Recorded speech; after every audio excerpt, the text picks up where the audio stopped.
ಮತ್ತೊಂದು ಲೈಂಗಿಕ ದೌರ್ಜನ್ಯ ಏನಾಗ್ತಾ ಇದೆ ಹುಡುಗರ ಮೇಲೆ, ಹುಡುಗಿಯರ ಮೇಲೆ, ಬಾಲಕಿಯರು ಎಲ್ಲರ ಮೇಲೆ ಸಹ ಅರೌಂಡ್ 7 to 75% ಎವ್ರಿ ಇಯರ್ ಏರಿಕೆ ಆಗ್ತಾ ಇದೆ. ನಮ್ಮ ಹತ್ರ ರೂಲ್ಸ್ ಮಾತ್ರ ತುಂಬಾ ಇದೆ. ಫಾರ್ ಎಕ್ಸಾಂಪಲ್, ಸಮಗ್ರ ಮಕ್ಕಳ ರಕ್ಷಣೆಗಾಗಿ ಪ್ರತಿ ಗ್ರಾಮ ಪಂಚಾಯಿತಿಯಲ್ಲಿ ರಚಿಸಲಾಗಿರುವ ಮಹಿಳೆಯರ ಮತ್ತು ಮಕ್ಕಳ ರಕ್ಷಣಾ ಕಾವಲು ಸಮಿತಿಯ ರೀತಿಯಲ್ಲಿ ನಗರ ಮತ್ತು ಪಟ್ಟಣಗಳ ಸ್ಥಳೀಯ ಸಂಸ್ಥೆ ಕೂಡ ಮಾಡಿ ಅದರ ಮೂಲಕ ಇದನ್ನ ತಡೆಯುವಂತ ಪ್ರಯತ್ನ. ಅದೇ ರೀತಿಯಲ್ಲಿ ಕರ್ನಾಟಕ ಮಕ್ಕಳ ಚೈಲ್ಡ್ ಪ್ರೊಟೆಕ್ಷನ್ ಪಾಲಿಸಿ ಕಟ್ಟುನಿಟ್ಟಾಗಿ ಜಾರಿಗೊಳಿಸಲು 2025 ಸೆಪ್ಟೆಂಬರ್ನಲ್ಲಿ ಸರ್ಕಾರ ಆದೇಶಿಸಿದೆ. ಇದೆಲ್ಲ ರೂಲ್ಸು CCTV ಆಗಬೇಕು, ಬ್ಯಾಕ್ಗ್ರೌಂಡ್ ವೆರಿಫಿಕೇಶನ್ ಬೇಕು ಅನ್ನೋದು ಕರೆಕ್ಟ್ ಇದೆ. ಆದರೆ ಕ್ರೈಮ್ ರೇಟ್ ಮಾತ್ರ ಕಮ್ಮಿ ಆಗ್ತಾ ಇಲ್ಲ. ಅದು ಕೆಲವು ಸತಿ ಏನಾಗ್ತಾ ಅಂತ ಹೇಳಿದ್ರೆ ಈ ಕ್ರೈಮ್ ರೇಟು ಪ್ರತಿ ವರ್ಷ ಜಾಸ್ತಿ ಆಗ್ತಾನೆ ಇದೆ. ಇದನ್ನ ಚೈಲ್ಡ್ ಲೈನ್ ಇದೆ, ಹೆಲ್ಪ್ ಲೈನ್ ಇದೆ. ಫಾರ್ ಎಕ್ಸಾಂಪಲ್ಸ್, ಈಗ ಪ್ರೆಡೇಟರ್ಸ್ ಯಾರು ಇವರು ತಪ್ಪು ಮಾಡ್ತಾರೆ, ತಪ್ಪೆಲ್ಲ ಯಾರೆಲ್ಲ ಮಾಡಿ ಇದರಲ್ಲಿ ಸಿಕ್ಕಿಬಿದ್ದು ಜುಡಿಷಿಯಲಿ ಅವರಿಗೆ ಕನ್ವಿಕ್ಟ್ ಆಗಿದೆ ಕೋರ್ಟ್ ಅಲ್ಲಿ, ಅಥವಾ ಮೋರ್ ದೆನ್ ರಿಪೀಟ್ ಅಫೆಂಡರ್ಸ್ ಆಗಿದ್ರೆ ಅವರು ಯಾವ ಪ್ರದೇಶದಲ್ಲಿ ಇರ್ತಾರೆ, ಅವರ ಡೀಟೇಲ್ಸ್ ಅದನ್ನೆಲ್ಲ ಕೊಡಬೇಕಂತ ಅವಶ್ಯಕತೆ ಇನ್ನು ಬರ್ತದೆ. ಯಾಕಂದ್ರೆ this is increasing. Kidnap increase ಆಗ್ತಾ ಇದೆ. ಇದು ಚೈಲ್ಡ್ ಅಬ್ಯೂಸ್, ಸೆಕ್ಷುವಲ್ ಅಬ್ಯೂಸ್ ಜಾಸ್ತಿ ಆಗ್ತಿದೆ. ಇದಕ್ಕೆ ಕೆಲವು ಸತಿ ರಿಲಿಜಿಯಸ್ ಕಲರ್ಸ್ ಬರ್ತದೆ. ಫಾರ್ ಎಕ್ಸಾಂಪಲ್, ದೇವದಾಸಿ ಪದ್ಧತಿಯಲ್ಲಿ ನಿಮ್ಮ ಆಫೀಸರ್ಸ್ ಒಳ್ಳೆ ರೀತಿ ಕೆಲಸಗಳನ್ನ ಹಿಂದಿಂದ ಎಲ್ಲ ಸರ್ಕಾರ ಆಗಲಿ ಈಗಾಗಲಿ ಒಳ್ಳೆ ರೀತಿ ಅದನ್ನ ಕಂಟ್ರೋಲ್ ಮಾಡುವಂತ ಕೆಲಸ ಮಾಡ್ತಾ ಇರ್ತಾರೆ. ಆದ್ರೆ ಸಿಂಗಲ್ ಪರ್ಸನ್ ಸೂಪರ್ವಿಷನ್ ಇರುವಂತ ಒಂದು ಸಂದರ್ಭದಲ್ಲಿ, ರಿಲಿಜಿಯಸ್ ಇನ್ಸ್ಟಿಟ್ಯೂಷನ್ಸ್ ಅಲ್ಲಿ ಸಿಂಗಲ್ ಪರ್ಸನ್ ಸೂಪರ್ವಿಷನ್ ಇರುವಂತ ಸಂದರ್ಭದಲ್ಲಿ ಸಣ್ಣ ಮಕ್ಕಳ ಮೇಲೆ ಸಿಂಗಲ್ ಪರ್ಸನ್ ಸೂಪರ್ವಿಷನ್ ಇದ್ರೆ ಚೈಲ್ಡ್ ಅಬ್ಯೂಸು, ಸೆಕ್ಷುವಲ್ ಅಬ್ಯೂಸು ಜಾಸ್ತಿ ಆಗ್ತಾ ಇದೆ. ಅಲ್ಲಿ ನಾವು ಫಾರ್ ಎಕ್ಸಾಂಪಲ್ ಮದ್ರಾಸಾ, ಇದನ್ನ ಯಾವುದೇ ಒಂದು ಇದರ ದೃಷ್ಟಿಕೋನದಲ್ಲಿ ನೋಡಬಾರ್ದು, ನಾವು ರಿಲಿಜಿಯಸ್ ದೃಷ್ಟಿಕೋನದಲ್ಲಿ ನೋಡಬಾರ್ದು. As a society we are failing. Bharat, what's the question ಮಕ್ಕಳ ಮೇಲೆ ದೌರ್ಜನ್ಯಕ್ಕೆ ಏನು ತಡೆಗಟ್ಟುವ ಏನೆಲ್ಲ ಅಂತ ಕೇಳಿದ್ದೇನೆ. ತಡೆಗಟ್ಟುವ ಇಷ್ಟು ಆನ್ಸರ್ ಕೊಟ್ಟಿದ್ದಾರೆ, but it is not effective. Okay, it is not effective. ಇನ್ನೂ ಸಹ ಅದು ಜಾಸ್ತಿ ಆಗ್ತಾನೆ. ಉತ್ತರ ಕೊಡ್ಲಿ ಒಂದು. ಅಧ್ಯಕ್ಷರೇ, ಮಾನ್ಯ ಸದಸ್ಯರಿಗೆ ಸಮಗ್ರವಾದಂಥ ಉತ್ತರವನ್ನು ನಾವೀಗಾಗಲೇ ಒದಗಿಸಿದ್ದೀವಿ. ಅವರು ಹೇಳ್ತಾ ಇದ್ದಾರೆ ಇಷ್ಟೆಲ್ಲ ಕಾನೂನಿದೆ, ಇಷ್ಟೆಲ್ಲ ಕಾಯ್ದೆ ಇದೆ, ಹೆಲ್ಪ್ ಲೈನ್ ಇದೆ, 24 hours, ವಾರದ 7 ದಿನ 24 ಗಂಟೆ ಹೆಲ್ಪ್ ಲೈನ್ ಇದೆ. ಮಕ್ಕಳ ಮೇಲಿನ ದೌರ್ಜನ್ಯ ತಡೆಗಟ್ಟಲಿಕ್ಕೆ, ಮಹಿಳೆಯರ ಮೇಲಿನ ದೌರ್ಜನ್ಯ ತಡೆಗಟ್ಟಲಿಕ್ಕೆ.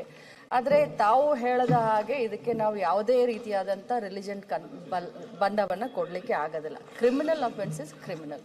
ಅವರು ಎಲ್ಲಿ, ಯಾಕೆ, ಯಾವಾಗ, ಯಾವ ಸ್ಥಳ ಅದನ್ನೆಲ್ಲ ಅಲ್ಲ. ನಮ್ಮ ಎದುರುಗಡೆ ಯಾರು ಕ್ರಿಮಿನಲ್ಸ್ ಇದ್ದಾರೋ ಅವ್ರ ವಿರುದ್ಧ ಕಠಿಣವಾದಂಥ ಕ್ರಮ ಆಗಬೇಕು ಒಂದು ಕಡೆ. ಆದರೆ ಇನ್ನೊಂದು ತಾವು ಹೇಳ್ತಾ ಇರೋದು ಪ್ರಿವೆನ್ಷನ್. ಏನು ಮಾಡ್ತಾ ಇದ್ದೀರಾ, ಇಫೆಕ್ಟಿವ್ ಆಗ್ತಾ ಇಲ್ಲ, ಇನ್ನೂ ಜಾಸ್ತಿ ಇಫೆಕ್ಟ್ ಆಗೋ ರೀತಿ ಮಾಡಿ ತಡೆಗಟ್ಟಲಿಕ್ಕೆ. ಯಾಕಂದರೆ ವರ್ಷಕ್ಕಿಂತ ವರ್ಷ ಇದು ಜಾಸ್ತಿ ಆಗ್ತಾ ಇದೆ ಅಂತ ತಾವು ನಮಗೆ ಹೇಳ್ತಾ ಇದ್ರೆ, ಅದಕ್ಕೆ ತಮ್ಮಲ್ಲಿ ಹೇಳಲಿಕ್ಕೆ ನಾನು ಬಯಸ್ತೇನೆ, ಎಷ್ಟು ನಮ್ಮ ಜವಾಬ್ದಾರಿ ಇದೆಯೋ, ಎಷ್ಟು ಜನಪ್ರತಿನಿಧಿಗಳ ಜವಾಬ್ದಾರಿ ಇದೆಯೋ, ಅಷ್ಟೇ ಸೊಸೈಟಿನಲ್ಲಿ, ಸಮಾಜದಲ್ಲಿರುವಂಥ ಪ್ರತಿಯೊಬ್ಬ ಪ್ರಜೆಗಳ ಜವಾಬ್ದಾರಿ ಕೂಡ ಇದು ಆಗಿರುತ್ತೆ.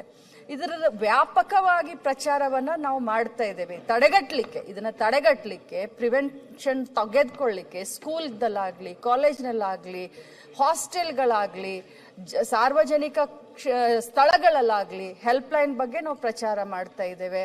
ಪೋಕ್ಸೋ ಕಾಯ್ದೆ ಬಗ್ಗೆ ನಾವು ಪ್ರಚಾರ ಮಾಡ್ತಾ ಇದ್ದೇವೆ. ಬೀದಿ ನಾಟಕ ಮುಖಾಂತರ ನಾವು ಜನರನ್ನ ತಲುಪುವಂತ ಕಾರ್ಯವನ್ನ ಮಾಡ್ತಾ ಇದ್ದೇವೆ. ಜೊತೆಯಲ್ಲಿ ಆಕಾಶವಾಣಿಯಲ್ಲಿ ಸತತ 1.5 ತಿಂಗಳು ಯಾವ ರೀತಿ ಏನು ಮಕ್ಕಳ ಮೇಲಿನ ದೌರ್ಜನ್ಯ, ಲೈಂಗಿಕ ದೌರ್ಜನ್ಯ ಇರ್ಬೋದು, ಬೇರೆ ಬೇರೆ ಕಿಡ್ನಾಪಿಂಗ್ ಅಂತ ಹೇಳ್ತಾ ಇದ್ರು, ಇದನ್ನೆಲ್ಲ ಕಡಿಮೆ ಮಾಡಲಿಕ್ಕೆ ಅಥವಾ ಸಂಪೂರ್ಣವಾಗಿ ಈ ಸಮಾಜದಿಂದ ಬೇರು ಮಟ್ಟದಿಂದ ಒಗಿಲಿಕ್ಕೆ ನಾವೆಲ್ಲ ಪ್ರಯತ್ನ ಮಾಡ್ತೀವಿ. ಅವರೀಗ ತಾವು ಕೊಟ್ಟ ಉತ್ತರ ಬಗ್ಗೆ ಅವರೆಲ್ಲ ವಿಷಯ ಹೇಳಿದ್ದಾರೆ, ಉತ್ತರ ಕೊಟ್ಟಿದ್ದಾರೆ. ಇನ್ನೂ ಕೂಡ ಅದನ್ನು ಸ್ವಲ್ಪ ಇಂಪ್ರೂವ್ಮೆಂಟ್ ಟೈಟನ್ ಮಾಡ್ಲಿಕ್ಕೆ ಅವ್ರ ಸಲಹೆ ಸೂಚನೆ ಇದೆ, ಒಂದು ಕರೆದು ಮಾತ್ರ ರೈಟಿಂಗ್ ಅಲ್ಲಿ ತಕೊಳ್ಳಿ. ಅದ್ರ ಜೊತೆಯಲ್ಲಿ ಅಧ್ಯಕ್ಷರೇ, ಮೊನ್ನೆ ತಾನೇ ತಮಗೂ ಗೊತ್ತು, ಮೊನ್ನೆ ತಾನೇ ನವೆಂಬರ್ 28ರಂದು ನಾವು ಅಕ್ಕಪಡೆ ಅಂತ ಮಾಡಿದೀವಿ ಅಧ್ಯಕ್ಷರೇ. ಇಡೀ ರಾಜ್ಯದಲ್ಲಿ 31 ಜಿಲ್ಲೆಯಲ್ಲಿ ಕಮಿಷನರೇಟ್ 5 ಕಡೆ ಅಕ್ಕಪಡೆ ಅಂತ ಮಾಡಿದೀವಿ. ಈ ಅಕ್ಕಪಡೆಯ ಕೆಲಸ ಮೇನ್ ಉದ್ದೇಶನೇ ಇದು ಸ್ಕೂಲ್ಗಳಿಗೆ ಹೋಗುತ್ತೆ. ತಾವು ಹೇಳ್ದ ಹಾಗೆ ರಿಲಿಜನ್ ಏನು ಇರುತ್ತೆ ಅಲ್ಲೂ ಕೂಡ ಇದು ಸುತ್ತಾಗುತ್ತೆ. ಒಂದು ನಾನು ಈ ಸಭೆಯ ಮುಖಾಂತರ ಸಾರ್ವಜನಿಕರಲ್ಲಿ ಅಂತಂದ್ರೆ ಈ ಹೆಲ್ಪ್ ಲೈನ್ಗಳನ್ನ 1098 ನಮ್ಮ ಇಲಾಖೆಯ 24 ಗಂಟೆ ಚಾಲನೆ ಇರುವಂತಹ ಹೆಲ್ಪ್ ಲೈನು ಮತ್ತು ಅಕ್ಕಪಡೆಗೆ ಸಂಬಂಧಿಸಿದಂತೆ ಮಹಿಳಾ ಹೆಲ್ಪ್ ಲೈನ್ 181 ಮತ್ತು ಪೊಲೀಸ್ ಇಲಾಖೆಯ 112 ಈ ಹೆಲ್ಪ್ ಲೈನ್ಗಳನ್ನ ತಾವು ಇಟ್ಕೊಳ್ಬೇಕು. ಮತ್ತು ಅಕ್ಕಪಡೆ ದಿನದ 12 ಗಂಟೆ ಇದು ಗಸ್ತಿಯನ್ನ ತಿರುಗುತ್ತೆ. ಪ್ರತಿ ಸಾರ್ವಜನಿಕ ಸ್ಥಳದಲ್ಲಿ, ಸ್ಕೂಲಲ್ಲಿ, ಕಾಲೇಜಿನಲ್ಲಿ ಇದು ಓಡಾಡ್ಕೊಂತಿರುತ್ತೆ. ಇದರಲ್ಲಿ ಬರೀ ಮಹಿಳಾ ಸಿಬ್ಬಂದಿಗಳಿರ್ತಾರೆ, ಪೊಲೀಸರು ಇರ್ತಾರೆ, ಮಹಿಳಾ ಪೊಲೀಸರು ಇಬ್ರು ಇರ್ತಾರೆ. ಹೋಮ್ ಗಾರ್ಡ್ಸ್ನಿಂದ ಒಳ್ಳೆ ಟ್ರೈನಿಂಗ್ ಕೊಟ್ಟು ಅವ್ರಿಗೂ ಕೂಡ 4 ಜನರನ್ನ ನಾವು ರೆಕ್ರೂಟ್ ಮಾಡಿದ್ದೀವಿ ನಮ್ಮ ಇಲಾಖೆಯಿಂದ ಮತ್ತು ಪೊಲೀಸ್ ಇಲಾಖೆಯಿಂದ. ಇದು ಮಹಿಳಾ ಅಕ್ಕಪಡೆ ಅಂತ ನಾವೀಗ ಚಾಲನೆಯಲ್ಲಿ ತಂದಿದ್ದೀವಿ. ಸಾರ್ವಜನಿಕರಾಗ್ಲಿ, ಪಾಲಕರಾಗ್ಲಿ, ಮಕ್ಕಳಾಗ್ಲಿ ನಿರ್ಭೀತಿಯಿಂದ, ನಿರ್ಭಯದಿಂದ ಇವರು ನಮ್ಮ ಈ ಅಕ್ಕಪಡೆಗೆ ಫೋನ್ ಮಾಡಿಬಿಟ್ಟು ಈ ರೀತಿ ನಮಗೆ ತೊಂದರೆ ಆಗ್ತಾ ಇದೆ, ಈ ರೀತಿ ನಮ್ಮನ್ನ ಚಿಡಾಯಿಸ್ತಾ ಇದ್ದಾರೆ, ಈ ರೀತಿ ನಮ್ಮ ಶಾಲೆಯಲ್ಲಿ ಈ ರೀತಿ ನಮಗೆ ತೊಂದರೆ ಮಾಡ್ತಾ ಇದ್ದಾರೆ.